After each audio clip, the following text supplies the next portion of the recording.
Shalom, selamat pagi Bapak Ibu dan jemaat yang terkasih. Kembali di pagi hari ini, kita akan kembali memikirkan dan merenungkan firman Tuhan sebelum kita mengawali hari-hari kita. Kita akan kembali melanjutkan berbicara tentang mencari jejak kekudusan Kristen dalam Perjanjian Lama. Hari ini kita akan melihat jejak kekudusan Kristen di Kejadian pasal yang kelima. Kita akan melihat sama-sama Kejadian pasal yang kelima secara khusus. Kita akan melihat di ayatnya yang ke-22 sampai 24. Demikian firman Tuhan. Dan Henok hidup bergaul dengan Allah selama 300 tahun lagi. Setelah ia memperanakan Metusalah. Dan ia memperanakan anak-anak lelaki dan perempuan. Jadi Henok mencapai umur 365 tahun. Dan Henok hidup bergaul dengan Allah, lalu ia tidak ada lagi, sebab ia telah diangkat oleh Allah. Ini kisah yang menarik, kisah tentang Henok. Kita semua mungkin sudah pernah membaca dan mendengarkan khotbah bagaimana perjalanan kehidupan Henok. Tidak dipungkiri, Henok adalah anak manusia biasa, sama seperti leluhurnya, yaitu Adam, Hawa, Kain, dan Habel. Ya, sebagai manusia biasa, terlahir juga dengan kecenderungan untuk berbuat dosa. Ada dosa warisan. Ya. Tetapi yang menarik, Henok sebagai manusia biasa yang hidup di dunia selama 365 tahun. Saya yakin dan percaya, pasti juga mengalami banyak yang namanya godaan, banyak yang namanya kesulitan hidup, yang tentunya akan membuat imannya, akan membuat kehidupannya itu bisa saja jauh daripada Tuhan.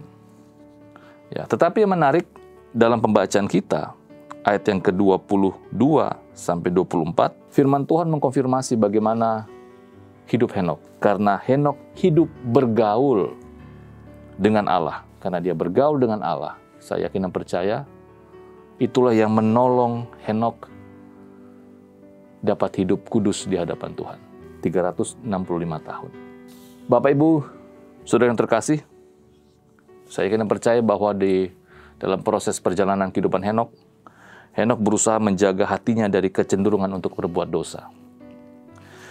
Henok juga belajar mengerti kehendak Tuhan dalam kehidupannya hari lepas hari.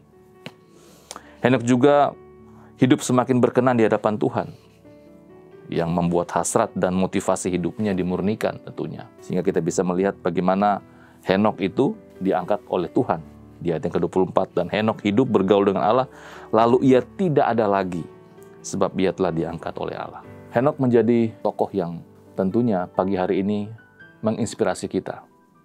Bahwa ternyata salah satu cara agar kita hidup kudus di hadapan Tuhan adalah kita hidup bergaul dengan Tuhan. Kalau kita melihat kata bergaul berarti bukan cuma hari Minggu, ternyata harus hari lepas hari. Kita harus bergaul dengan Allah, berharap terus kepada Allah, bergantung terus kepada Allah, dan selalu ingat firman-Nya, menjadi pelaku-pelaku firman-Nya. Kiranya firman Tuhan pagi hari ini kembali lagi dapat menolong kita, mendorong kita, memotivasi kita untuk kembali kita hidup, mewarnai kehidupan kita dengan kekudusan, sehingga nama Tuhan dipermuliakan tentunya dalam kehidupan kita. Mari kita berdoa.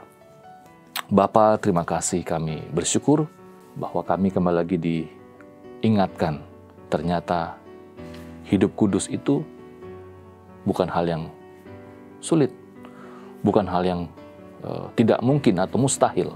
Kami pun sama seperti Henok, sama seperti Kain dan Habel, sama seperti Adam dan Hawa, manusia biasa. Tetapi kami kembali lagi belajar bagaimana saat kita mau hidup bergaul dengan Tuhan, kita dapat menjalani hari-hari kita diwarnai dengan kekudusan.